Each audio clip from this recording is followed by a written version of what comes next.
Ewan ko dun sa nanay mo. Basta bigla ka na lamang iniwan dito, tapos hindi na bumalik. Sana hindi na talaga siya bumalik, Chang. Hindi ko siya matatanggap. Wala siyang kwentang ina. Walang hiya ka, Ray. Sinira mo ang buhay ko. Ngayon matitikman mo ang aking ganti. Papatayin kita. Pinabarang mo ang anak mo. Sumagot ka, Annabel. Hindi ko alam na anak ko siya. Patawad, hindi ko alam. Sa Diyos ka humingi ng tawad, Annabel, sapagkat sukdulan ang iyong kasamaan. Taon 2018. Samar. Lumaking walang magulang si Reynante. Patay na ang kanyang ama at iniwan siya ng kanyang inang si Annabel sa kanyang tiyahin noong siya ay sanggol pa lamang at hindi na siya binalikan. Ayaw kasing ipaalam ni Annabel sa kanyang magiging asawa na mayroon siyang anak sa pagkadalaga. Lumaki ang lalaki na salat sa pagmamahal ng magulang, kaya siya ay naging pariwara at barumbado. Tol! Tonyo! Takbo! Mga pulis! Nante, hintayin mo ako! Bilisan mo, baka mahuli tayo! Nagkandara pa sa pagtakbo ang magkaibigan. Pagdating sa maliit na eskinita ay mabilis naman silang lumiko at nakapagtago. Mabuti na lamang hindi sila ikinanta ng mga tambay nang tinanong yun ng mga pulis. Teka lang, bakit pati ako tumatakbo? Ikaw naman na nagnakaw ng cellphone. Ewan ko sa'yo, bakit ka nga ba tumakbo? Langya naman talaga, oo. Dinamay mo na naman ako sa kalukuhan mo. Huwag ka na magalit. Mamaya ililibre kita ng kwek-kwek.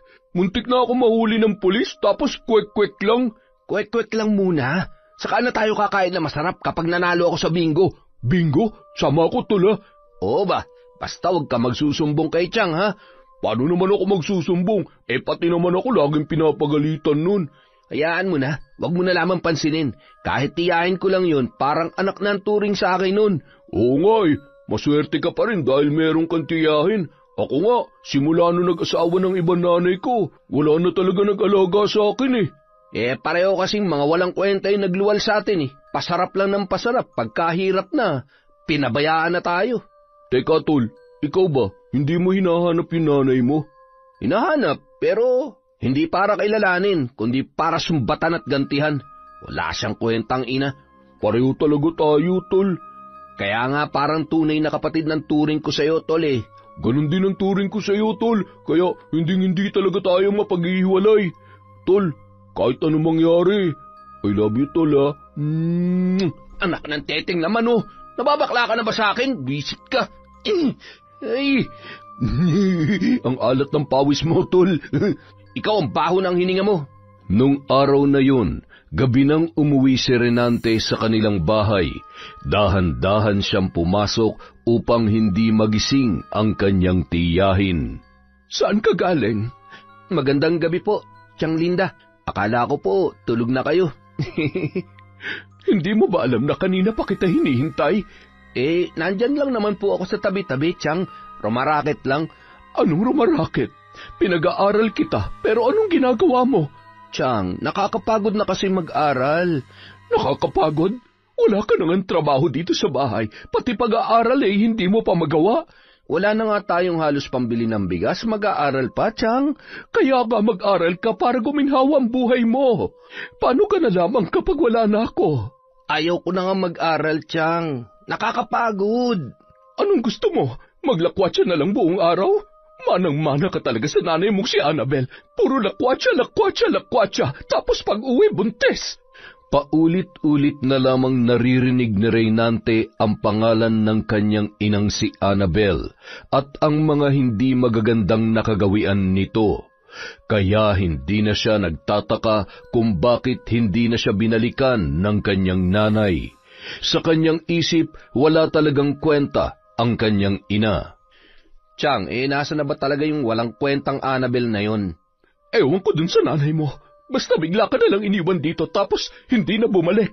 Sana tuluyan na siyang hindi makabalik, Tiyang. Hindi ko talaga siya matatanggap. Wala siyang kwentang ina. Nako, huwag ka magsalita ng ganyan, Nante. Hindi nga natin alam kung ano na nangyari dun Kung buhay pa ba siya o kung nasaan na siya. Sana nga patay na lang siya. para hindi ko na siya makita. Ay naku ka talaga, Nante. Kinikilabutan ako sa mga sinasabi mo. Matulog na nga lang tayo, Chang. Antok na ako eh. Araw-araw, ganoon ang sistema sa kanilang bahay, hanggang sa nasanay na lamang si Linda sa gawin ng kanyang pamangkin. Sumasakit lamang ang kanyang dibdib kapag sineryoso niya ang mga sinasabi ni Nante. Isang madaling araw, niyaya na naman ni Renante si Tonyo. Tol, sama ka sa akin. May racket tayo. Pero ba yan, Tol? Magsasayang ba naman ako ng oras kung hindi pera yon? Kaso, madaling araw na, Tol eh. Basta sumama ka na lang. Eto, suotin mo to, para hindi ka lamigin. Hoodie jacket at mask? Bakit naman may mask pa? Basta sumunod ka na lang at huwag ka ng tanong ng tanong. Eto, dalin mo. Sako? Ano naman ang gagawin ko sa sako? Anak ng teteng naman, oh. Tanong na naman. Basta sumama ka na lang. Tiba-tiba tayo rito. Agad dinala ni Renante si Tonyo sa kanilang kapitbahay na may tindahan. Tol, anong gagawin natin dito? Racket nga, di ba? Papasukin natin yung bahay at tindahan ni Aling Tasing. Ang damot kasi niyan, ayaw akong pautangin kanina. Sira ka talaga. Paano pag nahuli tayo? Di lagot tayo sa may-ari at sa tiyang Linda mo. Walang natutulog dyan ngayon. At pag hindi mo hininaan yung boses mo, talagang mahuhuli tayo. Narinig ko sila kanina nung bumili ako. May lakad daw sila. Pambihira ka naman talaga, Tulo. Paano pag bumalik agad at naabutan tayo nun? Shhh! Tumahimik ka dyan, sasampalin na kita. Ang dami mong reklamo, basta ang alam ko, bukas na raw sila uuwi. Okay? Okay? Okay? Pinasok ni Renante ang bahay. Pagkatapos ay nilimas niya ang lahat ng naiwang pera, alahas at iba pang mamahaling gamit at inilagay sa kanyang backpack. Hindi rin niya pinalagpas ang mga mamahaling paninda ng matanda. Psst! Tonyo! Halika, pasok ka! Tulungan mo ako rito! Nagdadalawang isip ang kaibigan pero wala na siyang magawa dahil nandoon na rin siya. Tol, kinakabahan talaga ako eh. Di bilisan mo para makaalis na tayo kaagad. Oo, ito na. Bahala na.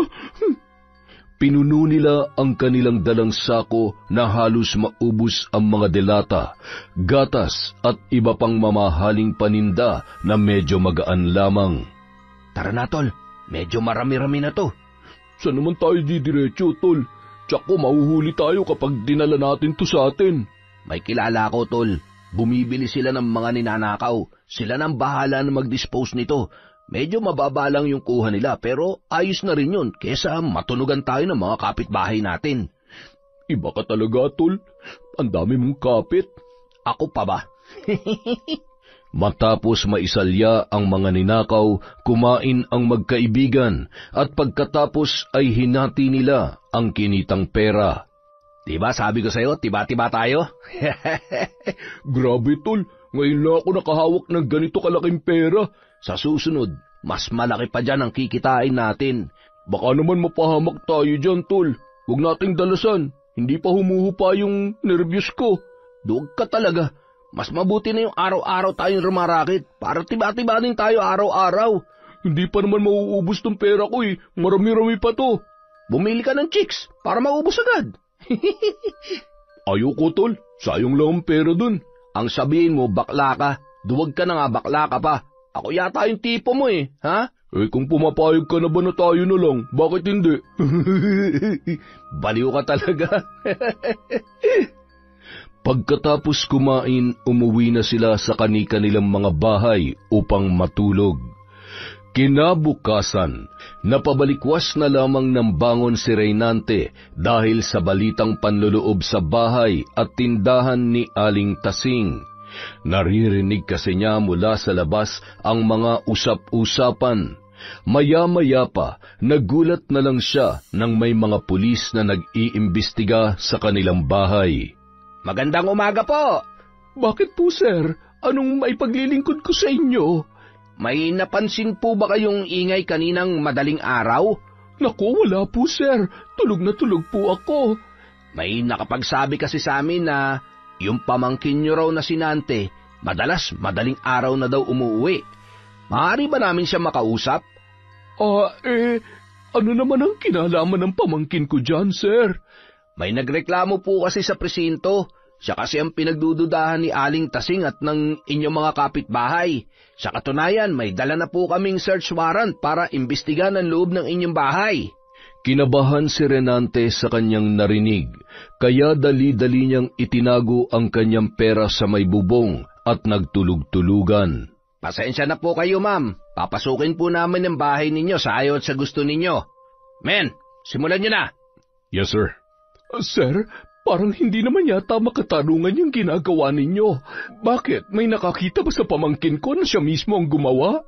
Wala po, kaya nga nag-iimbestiga kami. Pero kung wala po kayong tinatago, hindi po kayo dapat matakot, hindi ba? Sige, pasukin niyo ang bahay ko, pero huwag niyong sasaktan ang pamangkin ko, ha? Huwag po kayo mag-alala. Hanggat walang ebidensya ay hindi po namin huhulihin ang pamangkin ninyo. Hinalungkat ng mga pulis ang buong bahay at nagkunwaring nagising si Renante. Magandang umaga po, sir. Ano pong kailangan ninyo? Ay, wala ka ba talagang alam sa panloloob sa bahay nila Aling Tasing? Po? Naku, sir. Wala po akong alam dyan. Negative po, sir. Wala kami nakitang ebidensya. Kapkapan niyo siya. Kinapkapan ng mga pulis si Reynante, ngunit wala talaga silang makuha na kahit anong ebidensya sa binata. Cleared, sir. Negative. Sabi ko naman sa inyo, sir, walang kinalaman doon ang pamangkin ko. Ginagawa lang po namin ang trabaho namin, ma'am. Maraming salamat sa inyong kooperasyon. Aalis na po kami. Lihim na napangiti si Reynante. Sisiw lang para sa kanya na harapin ang mga pulis. Dali-dali niyang kinuha ang itinagong pera sa bubong at binilang. Lingid sa kanyang kaalaman ay nakita siya ni Linda. Saan galing ang pera mo? Shh! Huwag kang maingay, Chang. Baka marinig tayo ng mga pulis. Totoo bang ikaw ang nagnakaw sa tindahan ni Tasing? Hindi, Chang, ha? Bakit ko naman gagawin yun? Magsabi ka sa akin ang totoo, Nante. Chang, tumahimik muna tayo. Sa totoo lang, wala namang ibang magpapahamak sa akin, kundi ikaw lang eh. Saan nga galing ang perang yan? Sa mga racket ko, Chang. Nagtatrabaho ko dun sa palengke, ano ka ba naman? Ikaw, Nante, ha? Sa oras na malaman ko na may kinalaman ka sa panloloob kina Tasing, ako mismo magsusumbong sa iyo sa mga pulis. Hindi nga ako, Chang. Promise, cross my heart. Mamatay man lahat ng kapitbahay natin. O eto, sa inyo na yung 5,000 para mabayaran nyo na yung utang ninyo. Hindi man lubos na nagtitiwala sa pamangkin, pero napilitan siyang tanggapin ang pera dahil na rin sa kahirapan ng kanilang buhay. Sigurado kang hindi ito galing sa masama, ha? Oo nga, Chang. Paulit-ulit naman eh. Pagtimpla niyo ako ng kapit na makatulog na. Sa paglipas ng mga araw, nagpalamig muna ang binata. Alam niyang mainit siya sa mata ng kanyang mga kapitbahay at maging sa mga pulis. Pansamantala muna siyang rumaraket bilang utusan ng mayamang negosyante at nagtitiis sa kakarampot na kinikita. Hindi nagustuhan ni Nante ang pagmamaltrato sa kanya ng kanilang amo, lalo pa at hindi siya binabayaran ng tama. Buti pa sa iba ka na lamang magtrabaho, tol. Saka na ako lilipat, tol, kapag wala na silang pansahod sa akin. Imposible naman mangyari yan, tol. Ang daming-daming pera ng mga yun. Kaya nga ang dami nilang pera, kaya mamaya uubusin natin yun. Tol, kung ano-ano na naman yung pinaplano mo Huwag mo na lang ituloy yan. Baka pag nahuli tayo sa kulungan o sementeryo ng bagsak natin. Tingnan natin, tol, kung sinong pupulutin sa sementeryo. Tol, pas muna ako dyan. Natatakot talaga ako Ay nako, duwag ka talaga. Ngayon mo pa ba ako hindi sasamahan? Malaking isda to, tanga. Alam mo naman, tol, na maraming kapit yan. Kapag tayong nahuli, yari talaga tayo. Yan ay kung mahuhuli tayo. Kinagabihan, nagiinuman sina Nante at Tonyo. Nang medyo nag-iinit na sila sa alak, ay saka gumawa ng hakbang si Renante. Ano, tol? Handa ka na ba? Handa saan, tol? Anak ng teteng naman napaka-slow Saan pa? Di dun sa tindahan ng boss ko. Tol, sabi ko naman sa iyo, delikado tayo dun eh. Pero kapag nagtagumpay tayo, tol, hindi na natin kailangan magtrabaho ng ilang buwan. Pero tol, Wala nang pero, sasampa... yayaman tayo pagkatapos nito. Habang lumalalim ang gabi, lalong nagiinit ang kanilang mga katawan dala ng pag-inom ng alak, kaya tila mas lalong nagkaroon ng lakas ng loob si Nante na gawin ang kanyang binabalak. Nakainom ka na. Dapat malakas na ang loob mo. Ano, G? sige tol, bahala na. Yun! Nadali mo, tol. Hindi na nag-aksaya pa ng panahon ang dalawa. Nagsuot sila ng hoodie jacket at mask. Pagkatapos ay nilusob ang bahay ng kanyang amo. Sa pagkakataong yun, mayroon na silang dalang baril at balisong. Nakahiram ng baril si Nante sa kanyang amo na pinagbebentahan nila ng mga nakaw. Umakyat sila sa bakod mula sa likuran. Siniguro nila na hindi sila mahuhuli ng gwardya na nagbabantay doon. Tol, natutulog yung isang gwardya, pero yung isa, hindi ko makita. Baka nagro-robing.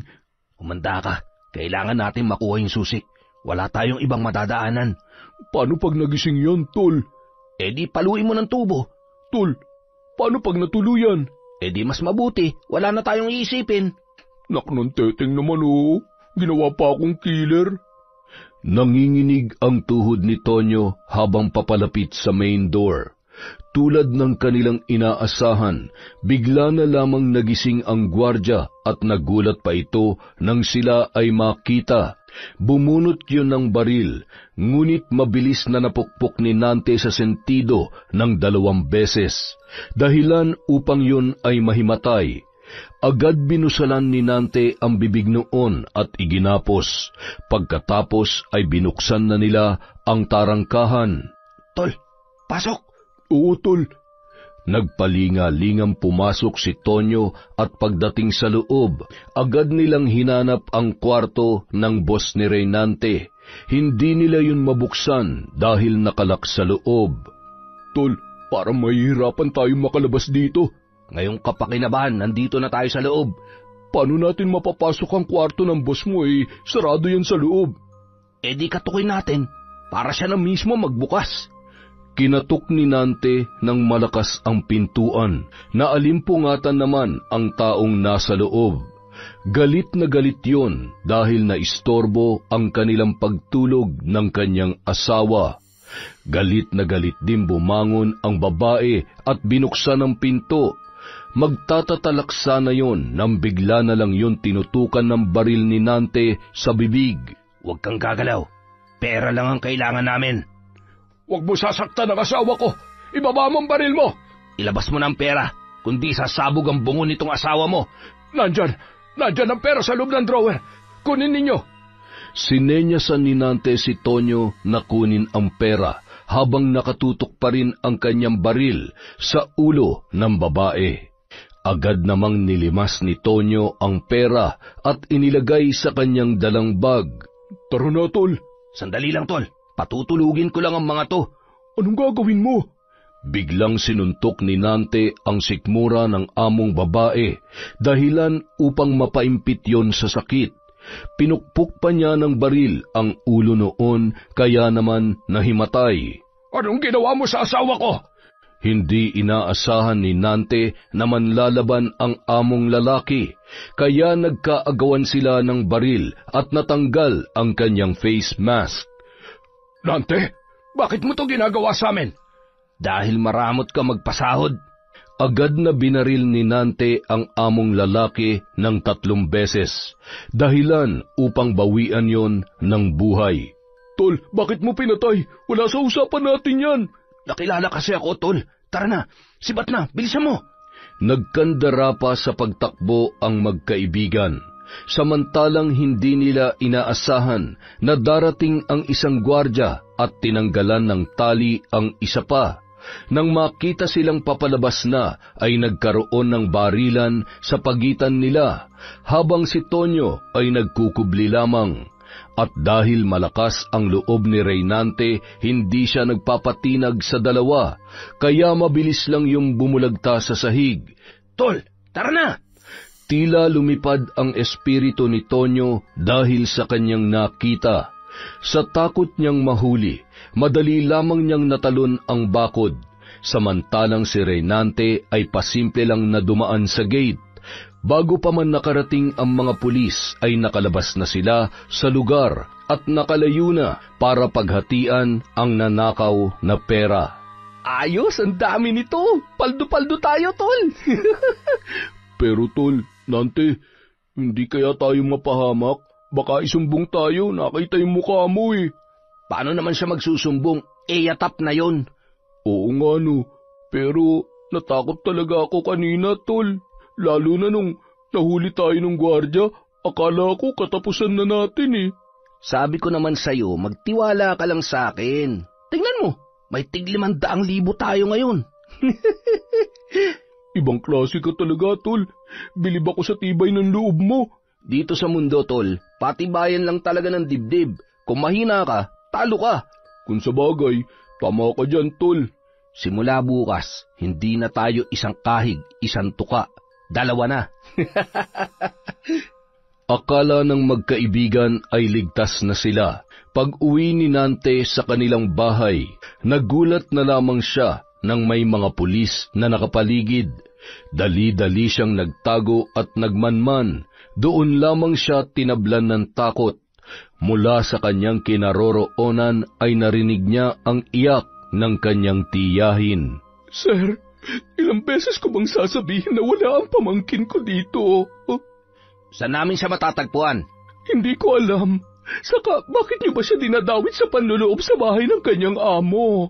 Hindi lang siya basta dawit dito, ma'am, kundi siya talaga ang main suspect. Ano? At ano naman ang katibayan ninyo? Ayon sa amo niyang babae, pinasok daw sila ng 2 tao. Pinukpok siya sa ulo. Nung magising siya, may tama ng baril ang kanyang asawa. Ngunit bago yung binawian ng buhay, nakapagsalita pa yun na trabahante daw niyang nagngangalang Reynante ang nanloob sa kanila. Diyos ko, paano naman yun magagawa ng pamangkin ko? Sir, baka nagkakamali lamang kayo. Walang ibang Reynante na nagtatrabaho sa kanila, ma'am, maliban sa pamangkin ninyo. Ay naku, hindi to magagawa ni Reynante. Kaya nga, ma'am, kung may alam kayo kung nasaan siya, huwag niyo na siyang itago. Dahil magiging wanted pa rin siya. Hindi ko siya itinatago. Talagang wala siya rito. Hindi pa siya umuwi. Sige po ma'am. Aalis na po kami. Pero hindi ibig sabihin nun, titigil na kami sa paghanap sa pamangkin nyo, ha? Walang mapaglagyan ang takot at pag-aalala ni Linda. Pagkaalis ng mga pulis ay saka naman lumapit si Reynante. Tiyang Linda. Nante, anong ginagawa mo? Hindi ako nagkulang ng paalala sa'yo. Shh! Huwag na kayo maingay, Tiyang. Baka may makarinig na nandito ako. Nante, bakit mo nagagawa ang bagay na yan? Bakit ka naging kriminal, ha? Tiyang, alam kong hindi ko na mababawi ang lahat. Pero hindi ako magpapahuli sa mga pulis, kahit mamatay pa ako. At saan ka naman pupunta? Kung alam lang sana natin kung nasaan ang nanay mo. Kahit alam ko pa kung nasan siya, Tiyang, hindi ako lalapit sa kanya. Kinamumuhian ko siya. Pero, paano ka na? Ako nang bahala sa sarili ko, Tiyang. Ito po ang pera. Itago niyo to. Magagamit niyo to habang wala ako dito. Hindi ko matatanggap yan. Bunga yan ng kasamaan. Tiyang, maging practical tayo. Kailangan mo ang perang to habang nag-iisa ka dito. Hindi. Mas kakailanganin mo yan. Kaya dalhin mo yan at magbagong buhay ka na. May natira pa akong pera dito, Tiyang. Hindi na ako magtatagal. Nante! Mamimiss kita. Hindi ko akalaing magkakahiwalay tayo sa ganitong paraan. Mag-iingat ka, Nante. Niyakap ni Linda ng mahigpit ang kanyang pamangkin. Napaluha naman si Reynante, ngunit pinilit niyang tanggalin ang mga kamay ni Linda na yumapos sa kanyang baywang at dali-daling umalis. Napaluhod naman si Linda habang umiiyak. Halos hindi niya matanggap ang sinapit ng kanyang pamangkin na itinuring niya na parang tunay na anak. Nante! Mula sa kanilang bahay, dumiretso si Reynante sa terminal ng bus, ngunit nang makita niya ang nagkalat na pulis ay bumalik siya. Sumakay ng tricycle at pinakyaw papunta sa karatig na lungsod at doon siya sumakay ng minivan papunta sa Ormoc City. Paglampas nila ng tulay ng San Juanico ay tila nabunutan na siya ng tinik, hanggang sa makarating siya sa lugar sa ganap na 9:00 ng umaga. Pagdating doon ay dumiretso na siya sa isang hotel upang magpahinga. Samantala sa lugar nila sa Samar ay patuloy na pinaghahanap si Reynante ng mga pulis hanggang sa nakarating kay Tonyo ang balita. Kaya dali-dali siyang pumunta sa bahay ng kanyang kaibigan. Aling Linda, nasaan po si Nante? Tonyo, wala nang kaibigan mo. Patay na siya? Hindi, ano ka ba naman? Hindi ko alam kung saan siya nagpunta. Mabuti na lang, tinakot niyo naman ako. Buti nakatakas siya. Ang sabi ng mga pulis may kasama siya. Ngayon, Tonyo, umamin ka sa akin.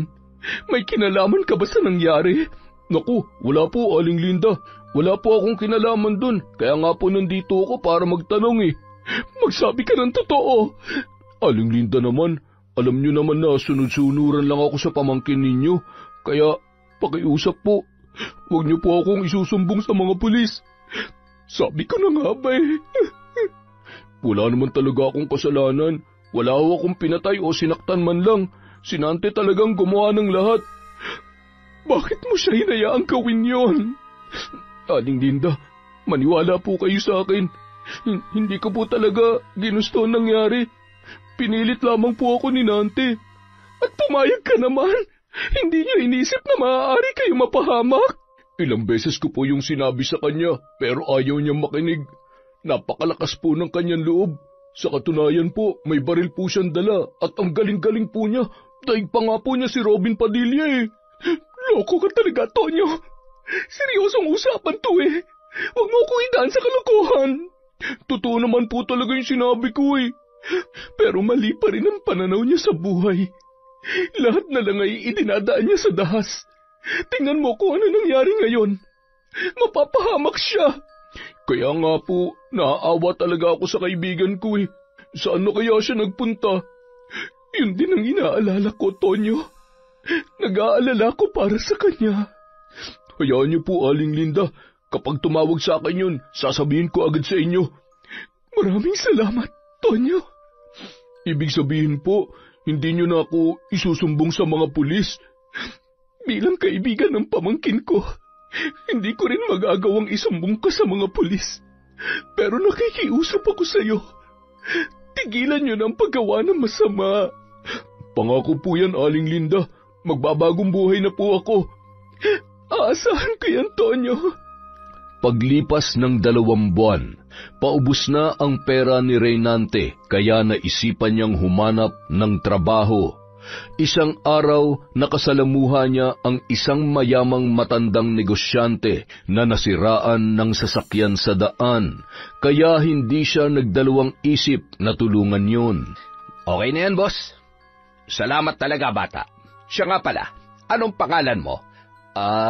Ako nga po pala si Ray, boss. Ano naman ang trabaho mo? Naghahanap pa nga po eh. Kayo po, boss, baka kailangan nyo ng alalay. Aba, tamang-tama. Naghahanap ako ng lalaking kasama sa bahay.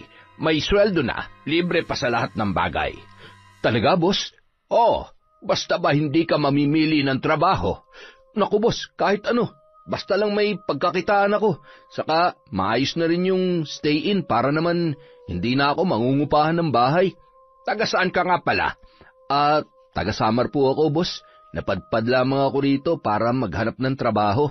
Abay, kababayan mo pala ang asawa ko. Pero hindi na siya bumalik doon dahil wala na rin naman siyang magulang at nag-iisa lang naman daw siyang anak. Kaya wala na siyang babalikan pa. Ganun po ba? Pareho pala kami. Wala na rin ako magulang. Bata pa lang ako, iniwan na ako ng walang kwenta kong ina. Ay, kawawa ka naman pala. Kung magpapakabait ka dun sa bahay, baka matulungan kitang makapag-aral. Naku, Napakabait niyo naman po, boss. Hetong address ko. Madali mo lang yan makikita. Mamaya pag uwi ko, sasabihin ko agad sa asawa ko. Naku, salamat po, boss. Sige. Aasahan kita bukas, ha?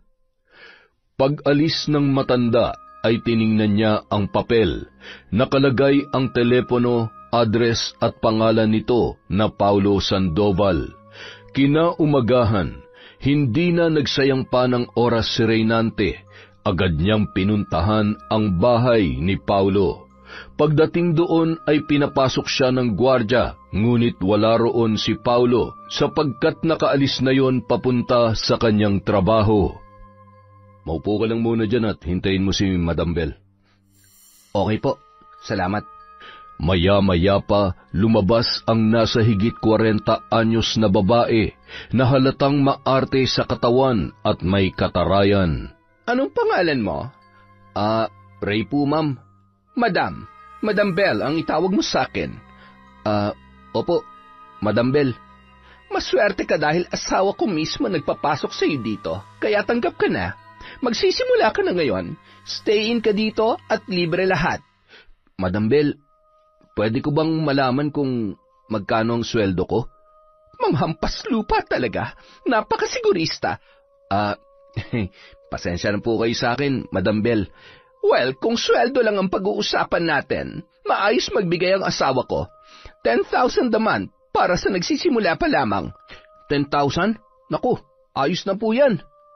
Inutusan ni Bell ang kasambahay upang ituro ang kwarto ni Reynante. Ipinakilala din sa kanya ang kanyang mga kasama sa bahay. Isa na roon ang driver ng kanyang among babae na si Benji, na halos magkalapit lamang ang kanilang kwarto. Teka lang, may isa akong patakaran na ipinagbabawal sa bahay na ito na dapat mong sundin. Ano po yun, madam? Ipinagbabawal ko ang lahat ng trabahante ko na makipag-usap ng matagal sa asawa kong si Paulo. At higit sa lahat, bawal din ang pakikipagchismisan sa loob ng pamamahay ko. Naiintindihan mo? Opo, madam. Mabuti na yung malinaw. Kinahapunan, dumating ang kanyang among lalaki. Halatang malaki ang agwat ng edad nito sa kanyang asawa. Sa tansya niya ay senior citizen na ito kumpara sa babae na mukhang nasa 40 anyos pa lamang. Good evening, hon. Good evening. Kumusta ang araw mo? Well, masaya. Tamang shopping lang sa mall at nood ng sine. Kasama mo bang mga kaibigan mo? Hindi, Han. Bodyguard driver lang ang kasama ko, si Benji. Dalawa lang kayong nanood ng sine? Yes, Han, pero hindi kami magkatabi. Ano ba namang klaseng tanong yan? Wala akong iniisip na masama. Ang sa akin lang baka kasi kailangan mo ng mga kaibigan para mas mag-e-enjoy ka. May tiwala naman ako sa iyo, Han. Salamat. Basta huwag ka lang mag-iisip ng masama. Makakasira yan sa relasyon natin. Para kay Reynante, parang may mali sa kanyang mga narinig. Naisip niya na tila inuutulang ng kanyang among babae ang matandang asawa nito. Maya-maya pa, nakita siya ng matanda. Ray, mabuti at pumunta ka rito. Opo, boss. Kailangan ko po kasi talaga ng trabaho Sige, feel at home at good luck sa trabaho mo. Salamat po, boss. Han, bakit hindi sir ang tawag niya sa'yo? Para ka namang mafia niyan. Hayaan mo na, Han, para maiba naman. Sige, magbibihis lang muna ako sandali. Pumasok na ang matanda sa kwarto habang si Bell ay lumapit naman kay Reynante. Hoy, ikaw? Bakit po, madam? Akala mo ba hindi ko napansin na nakikinig ka sa usapan namin mag-asawa kanina? Naku, hindi po, madam. Wala po akong narinig. Kapag ikaw hindi sumunod sa pamamalakad ko dito, malilintikan ka sa akin. Naintindihan mo? Opo, madam. Alis. Unang gabi ni Reynante ay naninibago siya sa kanyang kwarto. Hindi agad siya makatulog, kaya lumabas muna siya saglit upang manigarilyo. Nagulat na lang siya nang masipatan ng tingin ang kanyang among babae na nagmamadaling pumasok sa kwarto ng driver nito. At dahil siya ay nagdududa, umikot siya sa madilim na likuran kung saan bukas ng kaunti ang jealousy na bintana. Doon niya nakita ang kahalayan ng kanyang among babae at ng driver nito na mas bata pa sa kanya. Madam Belle, bakit ka pumunta rito? Benji, namiss kita agad. Paligayahin mo ako. Sigurado ba kayo na tulog na yung matanda niyong asawa? Oo, nilagyan ko ng sleeping pills yung kape niya. Ang galing mo talaga, madam. Naiinis kasi ako doon kapag hindi matutulog eh. Puro na lang himas ang magagawa. At kung may magawa man, ilang segundo lang hinihingal na. Kaya nandito ka ngayon. Hinahanap-hanap mong katikasan ko, no? Tama ka.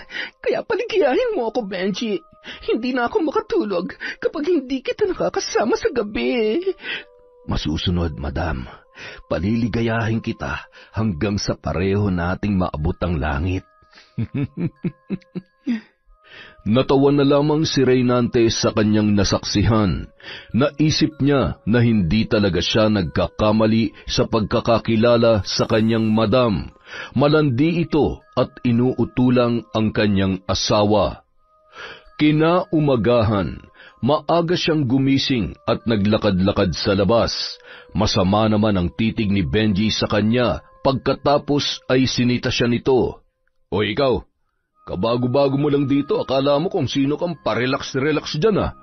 Bakit? Bawal ba? Ba, akala mo kung sino kang makasagot dyan ah. Bakit? Sino ka rin ba? Amo ka ba rito? Tapang mo ah, hindi mo ba ako kilala? Siyempre kilala. Driver ka ng kotse sa umaga, sa gabi naman, driver ka rin ng... Sa galit ni Benji, inatake niya si Reynante at tinamaan ito ng suntok sa muka. Nanlaban naman ang lalaki kaya nagkagulo sa labas. Tinawag ng kasambahay na si Christy ang gwardya upang humingi ng tulong. Nakarinig naman ng ingay ang mag-asawang amo kaya lumabas na rin ang mga yon. Anong nangyayari dito? Paano kasi itong bago niyong boy, napakahambog? Ako pa ngayon ang hambog. Hoy, ikaw ha? Kabago-bago mo lang rito, nakikipag-away ka na? Hindi po naman ako nauna, madam. Kahit na, dapat irespeto mo pa rin si Benji dahil mas nauna siya sa'yo dito. Opo, madam. Humingi ka ng tawad sa kanya dahil kung hindi, palalayasin kita ngayon din. Napilitang humingi ng tawad si Reynante kay Benji. Natakot kasi siya na palayasin ng kanyang among babae. Palagi kasing yon ang nasusunod dahil wala namang kaalam-alam ang matanda na niloloko lang siya ng kanyang asawa. Hindi rin pwedeng magsalita si Reynante lalo pat wala siyang maipapakita na sapat na ebidensya. Pagkaalis ng among matanda, naghari-harian na naman si Benji na akala mo ay may-ari ng bahay. Pagkatapos mo dyan sa garden, linisin mo yung banyo ko sa likuran ha. Banyo mo yon? Bakit hindi ikaw maglinis? Ba, kanina pa ako nagigigil sa iyo ah. Bakit? Sino ba sa akala mo ha? Amo ba kita? Walang hiya ka talaga. Gusto mo ba lumayas dito? Hindi mo ba alam na lahat ng nagtatrabaho rito na hindi sumusunod sa akin, pinapalayas dito? Ibahin mo ako, Benji. Hindi ako tanga katulad ng inaakala mo. Ba, matapang ka talaga ha? At muli na namang nagkainitan ang dalawa hanggang sa magkasuntukang muli. Mabilis namang dumating si Belle kaya natigil ang pag-aaway nila.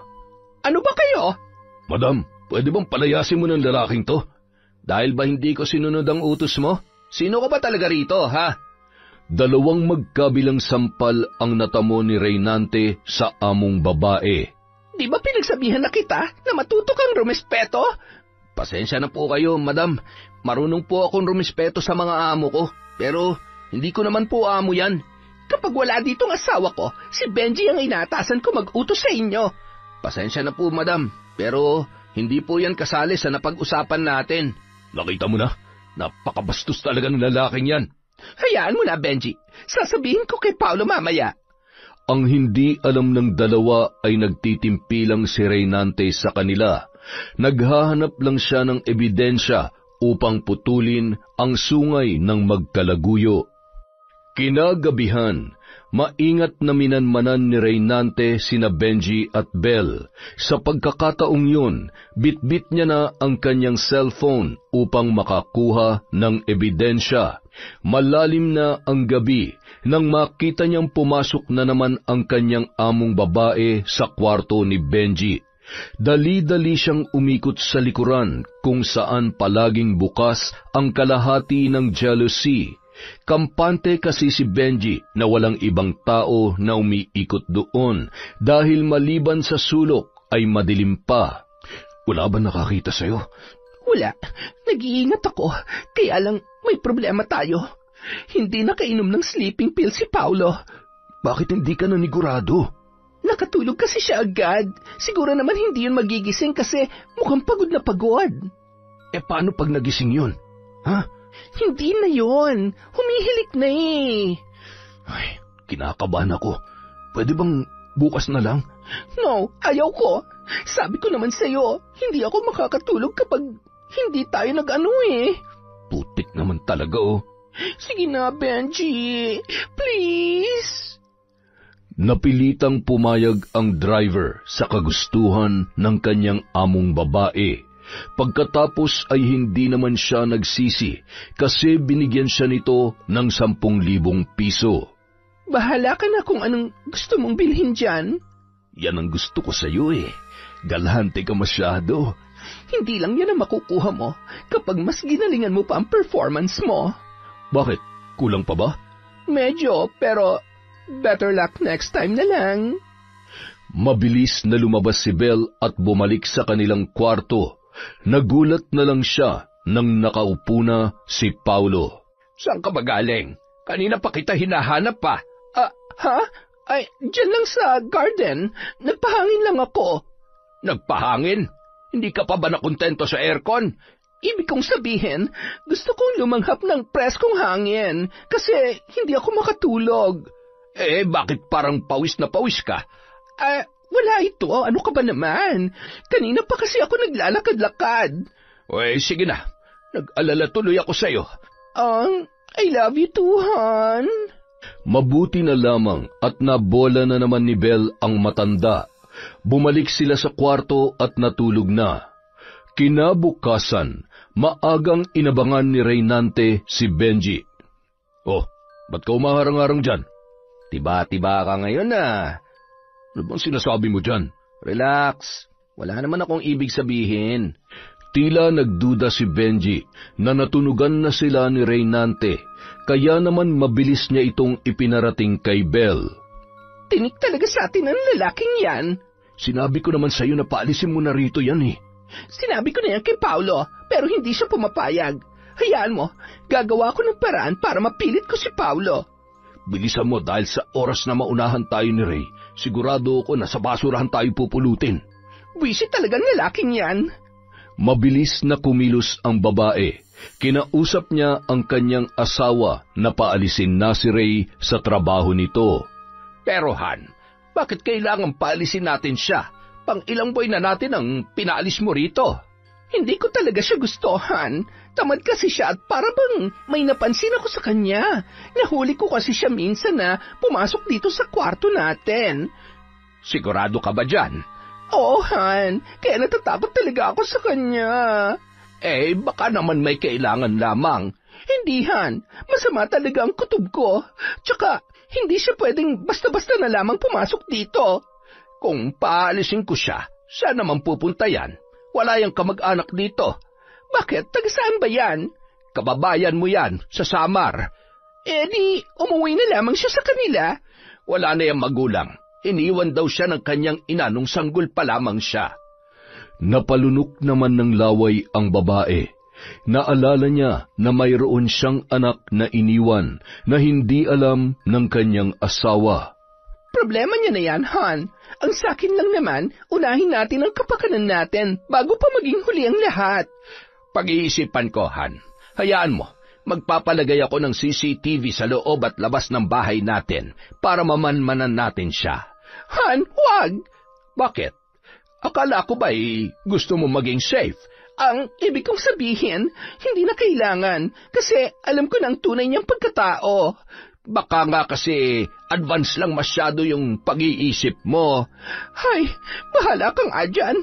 Hindi ko alam kung anong pinakain sa'yo ng lalaking yan. Kung dati ay madali lamang napapapayang ni Belle ang kanyang asawa na mag-alis ng trabahante, ngayon ay tila nahihirapan siya. Kumusta? Napapayag mo ba si Tanda? Hindi eh. Kailangan na nating kumilos bago pa maging huli ang lahat.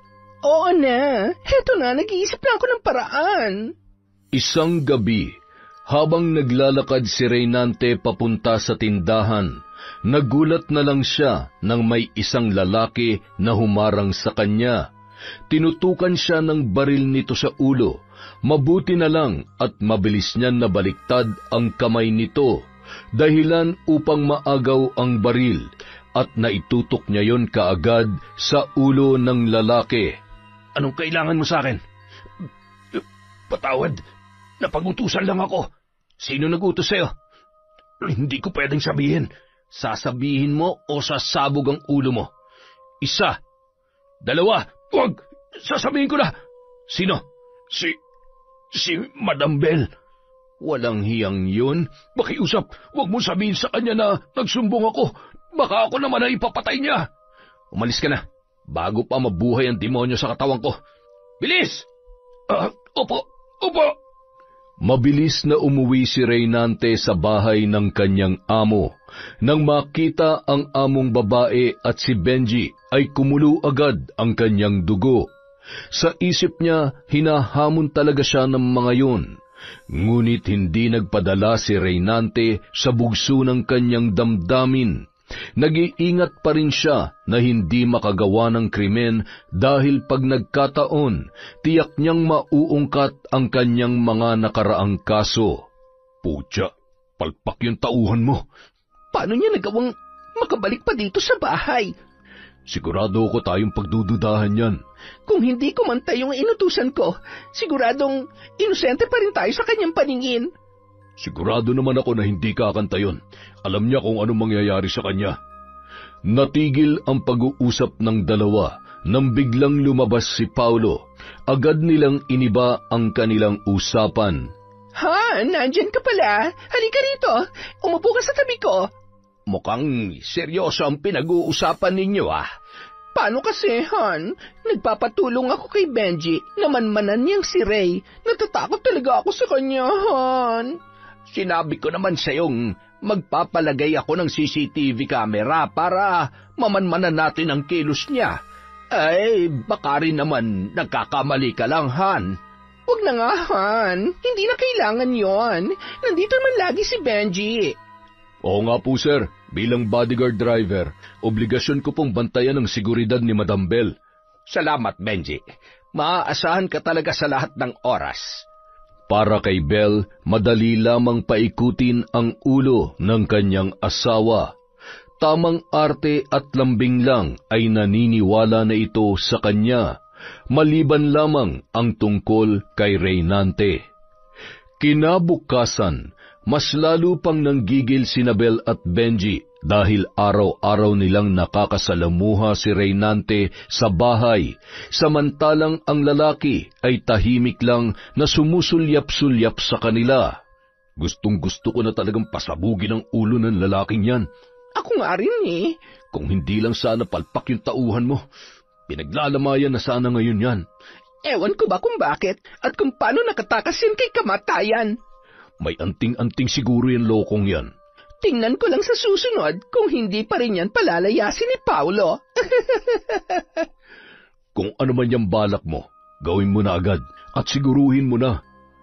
Kinagabihan, habang natutulog si Paulo, naglabas ng maraming pera si Belle at kinalat sa ibabaw ng drawer. Lumabas siya at tinawag si Reynante. Ray, tulungan mo si Paulo. Po? Bakit po? Ano po nangyari? Parang inatake yata siya. Samahan mo ako sa kwarto namin. Mabilis silang tumakbo papunta sa kwarto ng mag-asawa.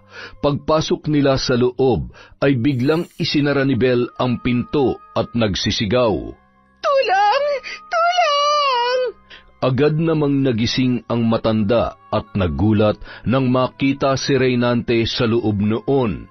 Ano nangyari? Ray, bakit nandito ka sa kwarto namin? Han, yung pera, balak niya nakawin. Buti na lamang at nagising ako. Boss, hindi totoo yan. Han, nagulat na lamang ako nung pagising ko nandito na siya sa loob. Boss, pinapasok po ako ni Madam Bell dito dahil inatake daw po kayo. Sinungaling! Reynante, hindi ako makapaniwala na magagawa mo ito sa akin. Nagsasabi po ako ng totoo, boss. Yang asawa niyo po ang sinungaling. Gusto niya po akong i-frame up. Ikaw ang sinungaling! Magdanakaw! Kinuha ni Paulo ang kanyang lisensyadong baril at itinutok yon kay Reynante. Boss, huminahan po kayo. Malaki ang respeto ko sa inyo dahil kayong kumupkup sa akin sa lugar na ito. Kaya hindi ko kayo kayang taluhin. Anong ibig sabihin nito, Ray?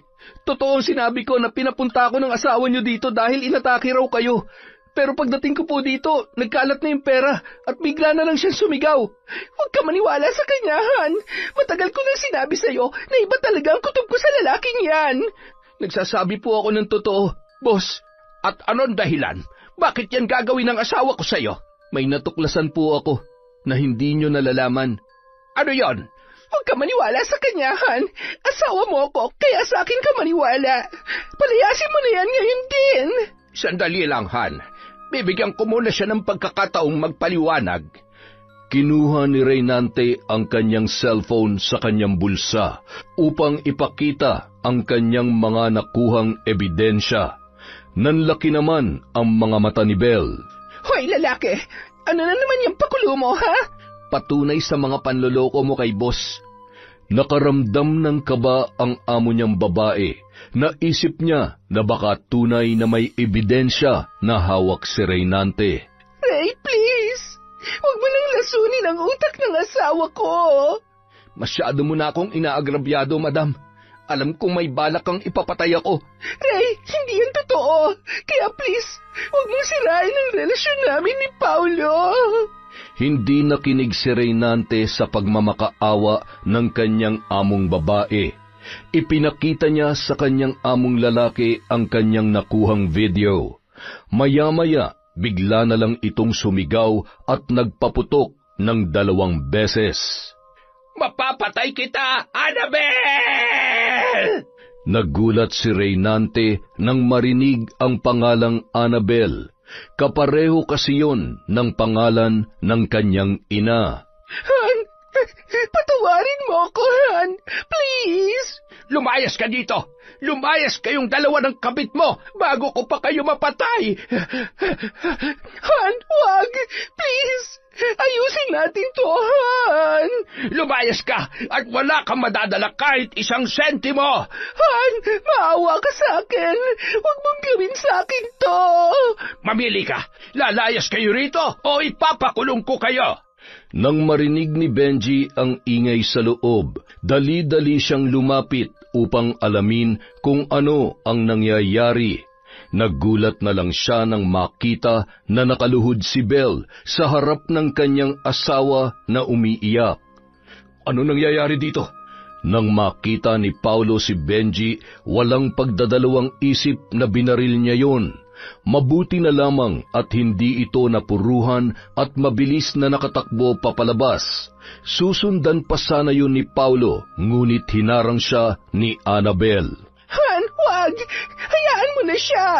Pinuprotektahan mo pa talaga ang lalaking yon? Lumayas ka na, Annabel! Magsama kayo ng kabit mo! Hindi kita iiwan, Han! Paano ka kung wala ako?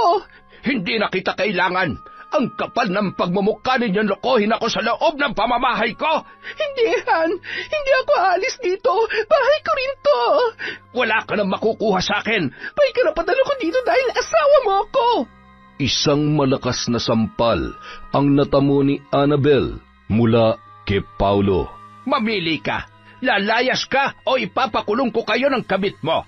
Han, maawa ka sa akin! Hindi na ito mauulit! Kinaladkad ni Paulo ang babae palabas ng gate. Pagkatapos ay isinara niya yon. Bumalik siya sa loob at hinayaan niyang magsisigaw si Bell sa labas. Ray, salamat at sinabi mo sa akin ang katotohanan. Matagal ko nang gustong sabihin sa inyo to, boss. Kaya lang, naghahanap lang ako ng matibay na ebidensya at tamang panahon. Simula ngayon, ituturing na kitang kapamilya. Ikaw at ako na lang ang masusunod sa bahay na ito. Talaga, boss? Bakit? Wala po ba kayong anak? Sa una kong asawa, meron. Pero may mga trabaho na sila at nasa ibang bansa na. Kaya magmula ngayon, ikaw na ang mamamahala sa bahay na ito kapag wala ako. Naku, boss, sobra-sobra naman po yata yung pagtitiwalang ibinibigay niyo sa akin. Hindi lang yan, Renante.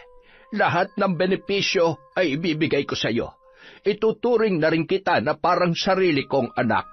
Naku, boss, maraming salamat po. Napakabait niyo po talaga. Lihim na napangiti si Reynante. Hindi niya akalain na biglang giginhawa ang kanyang buhay sa isang iglap lamang. Noon, naalala niya si Tonyo at ang kanyang tiya Linda. Iniisip niya kung maayos ba ang lagay ng mga yon. Naisipan niyang kontakin si Tonyo sa Facebook gamit ang bagong account na walang muka. Simula kasi nang naging wanted siya ay hindi na siya gumagamit ng Facebook upang hindi matrack ng mga pulis ang kanyang kinaroroonan. Masayang-masaya naman si Tonyo na tumawag ang kaibigan, kaya pagkatapos nilang mag-usap ay agad siyang pumunta kina Linda. Aling Linda! Aling Linda! Ay, kabayo! Ano ka ba, Tonyo? Alam mo namang seryoso ako rito nakikinig ng radyo eh. Ano kasi, may ibabalita ako sa inyo. Ano na naman yan at mamaya baka wala na namang kwenta yung ibabalita mo sa akin. Ay, uuwi na nga lang ako. Mukhang hindi naman kayo interesado eh. Ikaw talaga, Tonyo, puro kakalokohan. Ano nga yung sasabihin mo? Ano kasi, Aling Linda, tumawag po sa akin si Nante sa Messenger. Ano? Totoo ba yan? May number ka ba niya? Ha? Tawagan mo uli. Sa Facebook Messenger lang po, Aling Linda. Kahit saan, basta tawagan mo lang. Gustong-gusto ko na siya makausap. Ay, teka lang. Kabilin-bilinan po niya. Huwag daw tayo mag-ingay at baka magkaroon ng lead ang mga pulis sa kanyang kinaroroonan. Pero gusto ko siyang makausap. Dali na. Basta, pinapasabi lang niya na nasa maayos siyang kalagayan. Hindi mo ba siya tatawagan? Sasampalin kita. Ay, ang kulit naman nito. Manang-mana talaga sa kanyang pamangkin. Ito na nga po, tatawagan ko na. Sinubukang tawagan ni Tonyo si Reynante. Mabuti na lang at nakontak niya yon at nagkausap sila ng kanyang tiyahin sa video call. Ano, okay na po ba kayo? Oo, okay na ako, Tonyo. Nagpapasalamat ako at maayos ang lagay niya. Inaanyayahan niya nga po akong pumunta dun eh. Mabait daw kasi yung amo niyang negosyante. Mabuti na lang talaga at hindi pa rin siya pinababayaan ng Diyos. Samantala, si Annabel ay parang nababaliw na dahil sa nangyari sa kanya. Wala siyang malapitan kaya napilitan siyang mangupahan sa isang maliit na kwarto. Isang beses lang din siyang nakapag-withdraw sa kanyang ATM dahil pinutol na yon ni Paulo. Ang ginawa niya ay binenta niya ang lahat ng kanyang mga alahas na umabot naman ng higit sa 100,000 piso. Walang hiya ka, Ray. Sinira mo ang buhay ko. Ngayon matitikman mo ang aking paghihiganti. Ginamit ni Bel ang kanyang natitirang pera upang makaganti kay Reynante. Ngunit nahihirapan siyang gawin yun. May nakapagturo sa kanya na may magaling na mambabarang na nagngangalang Pasing sa isang sulok ng baryo at tanging pangalan at litrato lang ang kailangan. Naisip ni Bel na may kuha siyang litrato ni Reynante noong ipapapatay niya sana yun, kaya naisipan niyang lumapit sa mambabarang. Anong may paglilingkod ko sa inyo? Madam Bel, yun ang itawag mo sa akin. Teka lang, hindi ka naman mukhang madam pero hindi bali na. Masusunod po, Madam Bel. Hindi na ako magpapaligoy-ligoy pa.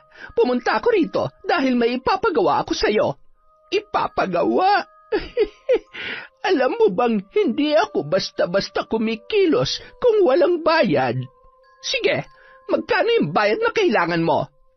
20,000 para sa pagpapahirap at 50,000 para sa diretsong pagkamatay.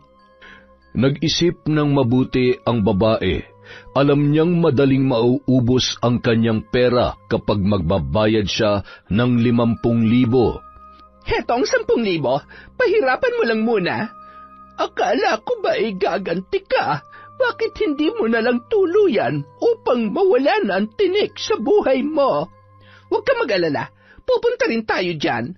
Sige, isulat mo ang totoo niyang pangalan dito. Nako, Ray lang ang pagkakakilala ko sa kanya eh. Anak naman ng teteng, oo. Pumunta ka rito na walang alam. Litrato, baka may dala kang litrato dyan. Meron akong litrato. Heto. Mabuti naman. Ngayon, ano ang gusto mong gawin natin sa kanya? Pahirapan mo ng husto. Gawin mo sa kahit na anong paraan. Masusunod, Madam Belia. Nagsagawa ng sagradong ritual ang matanda. Nagsindi ng itim na kandila at kinuha ang isang garapon na may laman na isang maliit na ahas. Nilagay din niya sa altar ang litrato ni Reynante at umusal ng hindi maunawa ang orasyon. Pagkatapos ay pinakawalan ang ahas. Tapos na ang orasyon, Madam Bell. Yun lang? Paano ko nakasisiguro na epekto yon? Gusto mo bang subukan ko sa'yo para maniwala ka? Ay nako, wag na. Ang ibig kong sabihin, ano mangyayari sa kanya pagkatapos nito, ha? Hanggat walang gumagamot sa lalaking pinabarang mo, maghihirap siya hanggang siya mamatay. Gaano katagal bago siya mamatay? Depende sa kanyang pananampalataya, pero matagal na ang 3 buwan. Tama lang yan. Maghihirap muna siya bago mamatay. Pero wag kang pakasisiguro dahil maraming albularyo na gumagamot ngayon ng barang at maaari nilang ibalik sa'yo ang sumpa. Ano? 10,000 para sa panangga mo. Pineperahan mo ba ako? Hindi kita pinipilit. Nagsasabi lamang ako ng totoo. Baka kasi magsisi ka sa huli. Baka ikaw pang mamatay dahil sa sumpang ibinigay mo sa kanya. Napaisip ng mabuti si Bell sa sinabi ng mambabarang, kaya napilitan niyong magbigay ng 10,000. Huwag mo yang tatanggalin sa katawan mo. Depensa din yan sa mga barang, kulam at masasamang elemento na gustong manakit sa'yo. Sige, salamat. Hindi na rin ako magtatagal dito. Matapos umuwi ni Bell, abot tainga ang ngiti ni Aling Pasing. Malaking pera ang nakuha niya kay Bell sapagkat dinoble niya ang kanyang presyo. Maraming salamat, madam, ha? Makapagbingo nga muna. Ang dami nito. Samantala, namilipit naman si Ray dahil sa sakit ng kanyang tiyan. Halos gumulong na ang lalaki dala ng kanyang nararamdaman. Ray, ano nangyari sa'yo? Ang sakit ng tiyan ko, boss. Para pong merong gumagalaw sa loob. Ano ba nakain mo?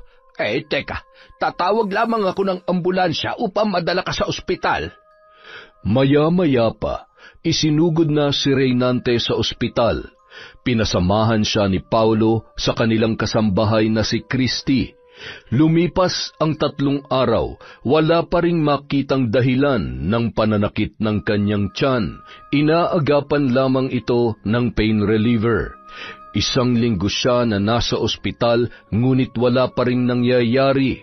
Kaya pinauwi na lamang siya sa bahay at nag-hire na lang ng private nurse si Don Paulo para mag-alaga sa kanya. Kumusta ka na, Ray? Nag-aalala ko sa iyong kalusugan. Salamat po, boss. Pero para pong mamamatay na ako. Hindi, Ray. Hahanap ako ng expert na doktor upang magamot ka. Huwag na, boss. Magsasayang lang po kayo ng pera sa akin. Ray, nangako ako sa iyo na ituturing kitang pamilya, kaya ipapagamot kita hanggang sa gumaling ka. Salamat po, boss. Napakabuti niyo po sa akin. Samantalang ang aking ina, hindi man lang ako naalagaan simula pagkabata ko. Ano bang pangalan ng nanay mo? Ipapahanap ko siya. Wag na po, boss. Namulat akong walang ina, kaya mamamatay din akong walang ina. Reynante, kailangan mo lumaban para gumaling ka. Opo, boss. Makalipas ang 1 buwan, nangayayat na si Reynante, ngunit wala pa ring doktor na nakapagpagaling sa kanya.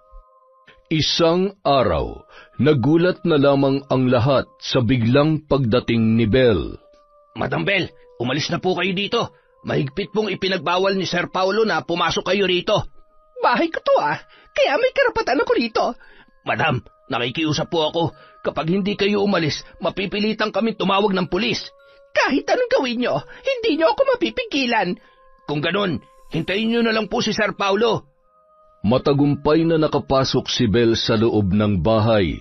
Nagulat na lang siya nang makitang may nakahilata sa isang kama, payat at malalim ang mga mata. Oh, Ray! Ano nangyayari sa'yo? Nakarma ka na ba sa ginawa mo sa akin?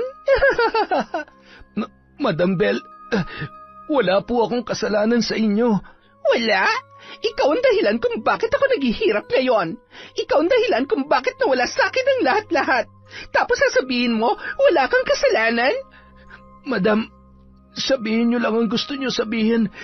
Wala na po yung silbi sa akin dahil ramdam ko rin po na malapit na po akong kunin ni kamatayan. Dapat lang.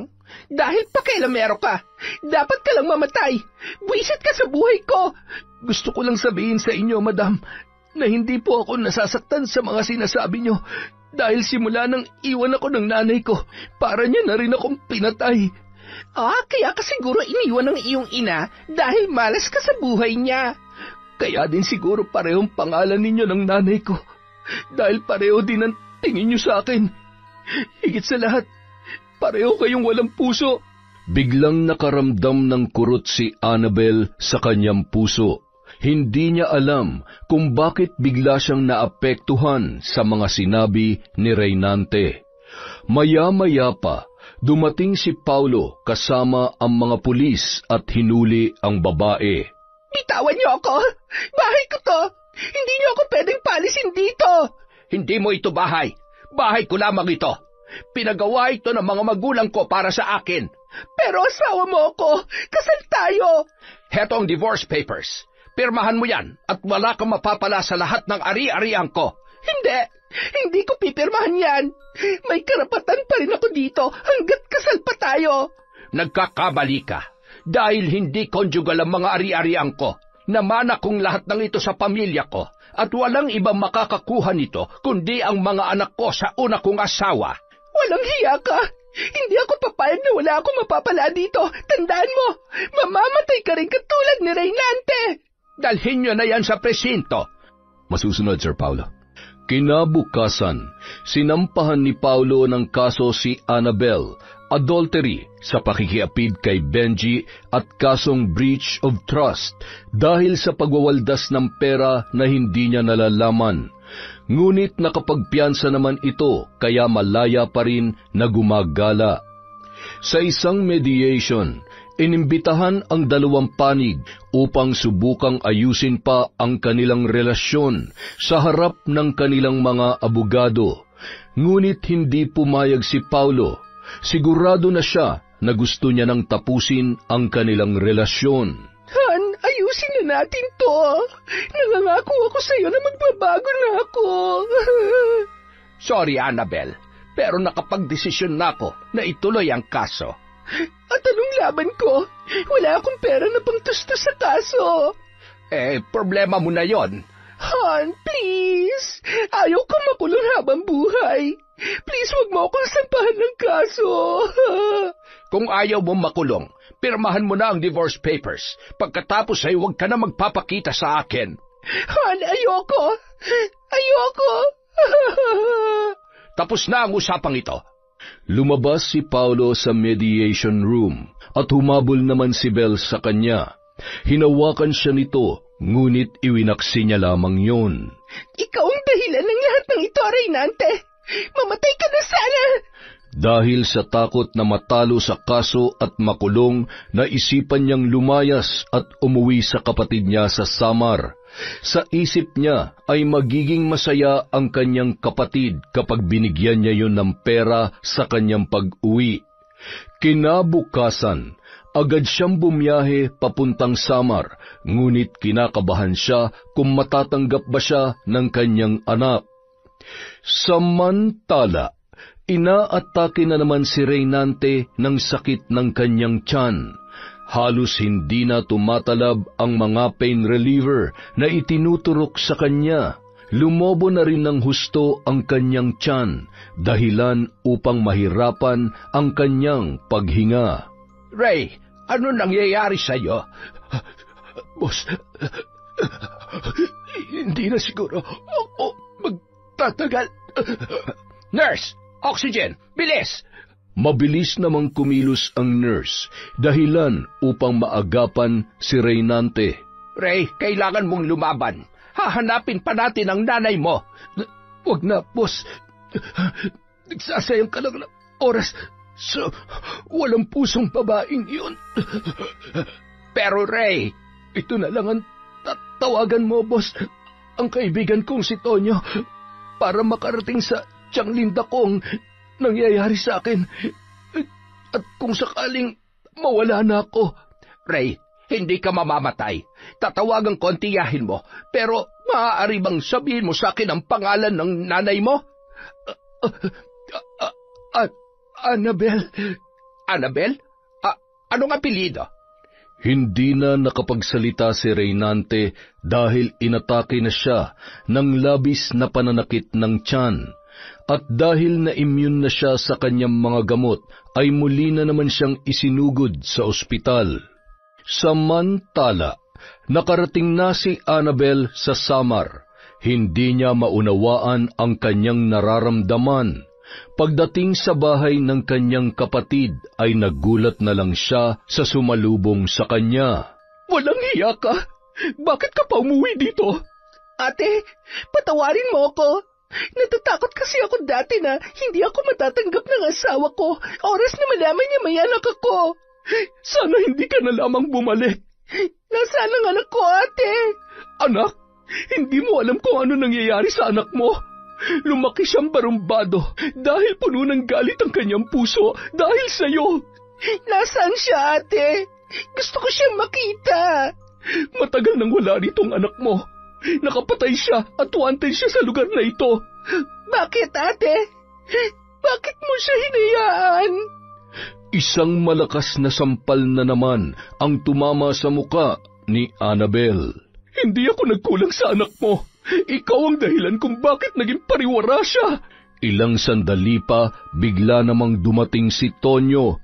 Aling Linda! Aling Linda! Tonyo, bakit? Si Nante, may masama nangyayari sa kanya. Ano? Opo, tumawag yung amo niya. Isinugod daw nila si Nante sa ospital. Diyos ko, ang pamangkin ko. Nasaan siya? Puntahan natin siya. Kailangan ko siya makita. Di ba sinabi ko na sa'yo na wala siya dito? Nasa Ormoc siya, naglayas. Ormoc? Teka lang, sino ka ba? At bakit nakikisali ka sa usapan namin? Huwag mo siyang pansinin, Tonyo. Pupunta tayo ng Ormoc sa lalong madaling panahon. Sasama ko. Sino ka ba talaga? Bakit ka sasama? Ako ang nanay ni Nante. Nagpapatawa ka ba? Matapos mo itakwil yung anak mo, babalik ka na parang isang maalalahaning ina? Ay! Basta sasama ako sa ayaw at sa gusto nyo. May pera ako dito. Wala akong pakialam kahit maubos to. Mailigtas ko lang ang anak ko. Sana noon mo pa yan naisip, Annabel. Ate, bigyan mo ako ng pagkakataon na makabawi sa kanya. Please, ate. Kahit ngayon lang. Kung ganun, ano pang hinihintay natin? Tayo na. Sige, mag-empake lamang ako. Mabilis silang bumiyahe papunta sa Ormoc. Gabing-gabi na nang sila ay makarating. Dumiretso sila sa ospital kung saan nakakonfine si Reynante. Pagdating doon ay nasa loob siya ng ICU at hanggang sa labas lamang sila ng kwarto. Maya-maya pa, dumating na si Paulo. Paulo, anong ginagawa mo rito? May pasyente ako dyan, si Reynante. Ikaw, anong ginagawa mo dito? May pasyente din kami dito. Makalipas ang ilang sandali, tinawagan ni Paulo ang kaibigan ni Nante. Nagulat na lang siya dahil tumulog ang telepono ng lalaki na kasama ni Annabel. Ikaw ba yung kaibigan ni Reynante? Opo, boss. Ito po yung Tia Linda niya. Sir, maraming salamat sa pagmamalasakit mo sa pamangkin ko. Paano kayo nagkakilala? Sila ang pamilya ni Ray. Pinapunta ko sila rito para makita nila ang kalagayan ng kanyang pamangkin. Ibig sabihin, si Ray at si Nante ay iisa? Bakit, Annabel? Nagkita na ba kayo ni Reynante? Higit pa sa pagkikita. Magkaaway sila ni Ray dahil nagsumbong si Ray sa akin na kumabit siya sa driver namin. Kahit kailan talaga wala kang kwenta, Annabel. Bakit? Ano bang kinalaman ni Annabel kay Reynante? Anak niya si Reynante. Iniwan niya si Reynante sa akin noong sanggoy pa lamang ang bata.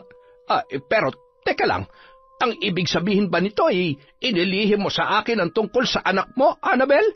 Oo. Natakot ako na baka hindi mo ako pakasalan. Oras na malaman mong may anak ako.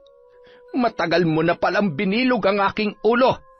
Ang buong akala ko ay dadalaw-dalawin mo ang anak mo. Ngunit kahit anino ay walang Annabel na nagpakita sa amin. Hindi ito maaari. Hindi ito totoo. Hindi! Parang baliw na nagpaikot-ikot si Annabel habang nakaratay ang kanyang anak sa ICU. Ano bang pinagsasasabi mo dyan? Hindi ka makapaniwala na anak mo si Reynante? Mamamatay ang anak ko dahil sa barang. Hindi ito maaari. Barang? Paano mo nalaman na binabarang siya? Sandali, may pupuntahan lamang ako. Mabubuhay pa ang anak ko. Pinabarang mo ang anak mo? Sumagot ka, Annabel! Hindi ko alam na anak ko siya. Patawad, hindi ko alam. Napakawalang hiya mo talaga. Ipababawi ko ng barang sa kanyang katawan. Kailangan mabuhay pa ang anak ko. Kahit gabi na, mabilis na pinuntahan ni Annabel ang matandang mambabarang. Pagdating doon, sarado ang bahay nito. Buong akala niya ay natutulog lamang yon. Katok siya ng katok, tawag ng tawag, ngunit tila walang nakakarinig sa kanya. Hanggang sa may isang kapitbahay na lumapit dahil nakarinig ng kanyang ingay. Hoy! Ano bang kailangan mo dyan at ang ingay-ingay mo? Si Aling Pasing, kailangan ko po siya makausap. Ay nako, kakalipat lang nila kahapon. Hindi ko alam kung saan sila pumunta. Ano? Totoo ba yung sinasabi mo? Oo, kahit pasukin mo pa dyan sa loob, wala nang mga gamit niya dyan. Hindi ito maaari. Manong, may alam ka bang marunong manggamot ng barang? Magbabayad ako kahit magkano. Mabuhay lamang ang anak ko. Nako, pasensya ka na, Iha. Si Pasing lang ang makakasagot sa mga tanong mo. Bumalik ka na lamang bukas at magtatanong-tanong tayo kung saan siya lumipat. Mabilis na bumalik si Annabel sa ospital. Pagdating niya roon ay nag-aagaw buhay na ang kanyang anak. Habang sa isang tabi ay nag-iiyakan naman sina Aling Linda at Tonyo. Patawarin mo ko, anak. Hindi ko alam. Maya-maya pa, nagpapanik na ang mga doktor at nurse. May nag-aayos ng oxygen, may nagtuturok ng gamot, at may nagche-check ng vital signs. Gumamit na rin sila ng ECG at defibrillator upang maibalik sa normal ang pagtibok ng puso ng pasyente. 3 beses na inilapat ng doktor ang defibrillator sa dibdib ni Reynante, ngunit hindi na talaga bumalik ang pagtibok ng puso ng binata. Sumuko na ang mga doktor at sinabi na wala ng pag-asa ang pasyente. Reynante! Tol, bakit mo ko iniwan, Tol? Nante, Patawarin mo ko, anak ko. Maya-maya pa, nagkagulo na lang ang mga doktor at nurse sa loob ng ICU. May nakita kasi silang maliit na ahas na lumabas sa bibig ni Reynante. Kasalanan mo to, Annabel. Napakawalang hiya mo talaga. Hindi matanggap ni Annabel na siya ang dahilan kung bakit namatay ang kanyang anak. Sa haba ng panahon na hinayaan niya ito, sa ganitong paraan pa niya makikilala. Reynante! Anak ko! Huli na ang lahat, Annabel. Pagsisisihan mo habang buhay ang ginawa mo sa kanya. Ate, patawarin mo ko. Sa Diyos ka humingi ng tawad, sapagkat sukdulan na ang iyong kasamaan.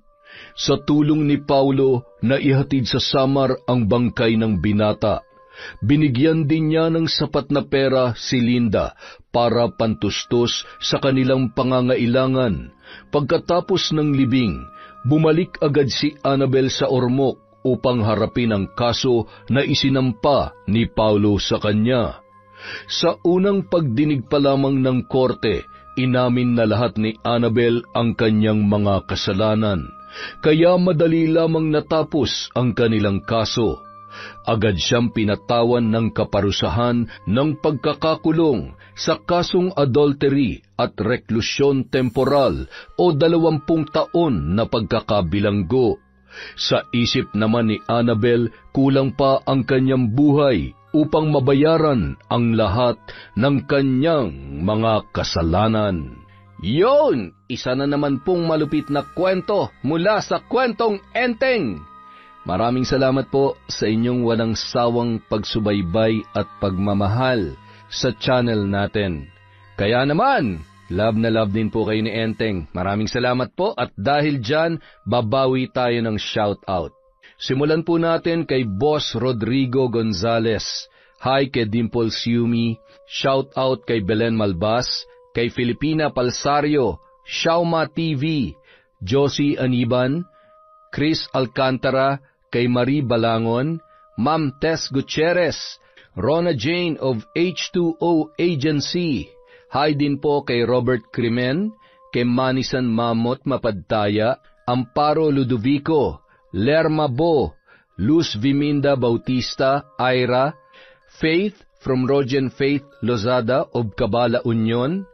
Hi po kay Rovelyn Kadungog. Hi kay Virgie Latorre, kay Robbie Rodriguez, kay Boss Mando Dumangas. Hi po kay Lydia Arnisto, kay Lane Cardiente. Hi din po kay Princess Fernandez, Eddie Cinco. Shout out kay Finky Rusi 14, Mary Jane Mina, Kat Burglar Cutie, kay Trisha Cose. Hi po sa Krampatana at Silvestre family from Joanna Krampatana. Hi kay Re Basil, kay Marites Nalica, kay Edgardo Fontanilla, kay Teresa Barcelona. Hello po kay Maria Dimple Galantes, kay Irene Sevilla, kay A. Lane. Hi kay Noylene Villahermosa.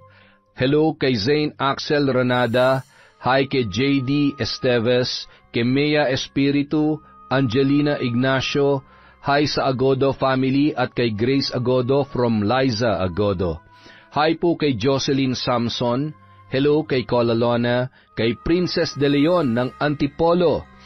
Hello din po kay Annelyn Agpoon ng Binalonan, Pangasinan from John Chris. Hello po kay Virgie Latorre, kay Michelle De La Cruz, LSC or Lurlin Cas. Hi po sa Galedo family from Babes, kay Stella Pineda, Alma Naong.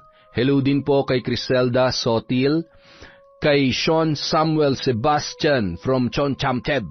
Hello po kay Hermenia Arciliana, Ray Buendia, Billy Ray, Jenny May from Lucy Buendia.